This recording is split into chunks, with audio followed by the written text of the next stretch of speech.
Ice cream तो बहुत से तरीक़ों से बनाई जाती है, लेकिन आज मैं आपको बहुत ही सादा तरीके से कुल्फ़ी बनाना सिखाऊंगी। सबसे पहले आप मेरे चैनल को सब्सक्राइब कर दें। दूध में मैंने ये 1 लीटर दूध था और इसमें मैंने 2 चम्मच मक्खन के डालने हैं और बहुत अच्छे से इसको मैंने मिक्स कर लिया है। ब्रेड शामिल करेंगे 2 स्लाइसेस।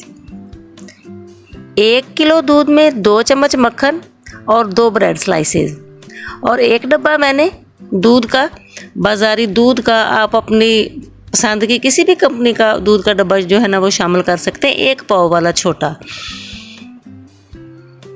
चीनी शामिल करेंगे। चीनी आप अपने जायके के हिसाब से शामिल कर लें।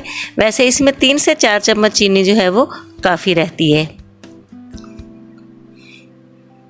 आइसक्रीम पाउडर जो है वो दूध में डालकर मिक्स करके मैंने इसमें शामिल किया। थोड़ा फूड कलर शामिल किया है ताकि कुल्फ़ी का कलर अच्छा सा आ जाए और बच्चों को बहुत अच्छी लगे। अब इसको अच्छे से बीट कर लेंगे। अच्छे से मिक्स करना है। आप हाथ वाले बीटर से भी कर सकते हैं। बहुत अच्छे से इसे मिक्स कर लें और कुल्फ़ियाँ बना लें।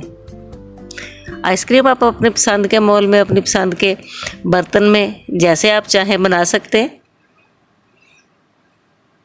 बच्चों को देनी हो तो कलरफुल किस्म की चीज़ें बनाया करें ताकि बच्चों को बहुत अच्छी लगें। तकरीबन 5 से 6 घंटे मैंने इन्हें फ्रीज़र में रखा है और ये बहुत ही ज़बरदस्त किस्म की, बहुत ही मज़ेदार कुल्फ़ियाँ जो हैं वो तैयार हैं। गर्मियों के मौसम में ऐसी चीज़ें बहुत अच्छी लगती हैं। मेरी आज की वीडियो कैसी लगी ज़रूर बताइएगा और ये कुल्फ़ियाँ ट्राई भी ज़रूर कीजिएगा। ये वाकई बहुत मज़ेदार बनती हैं।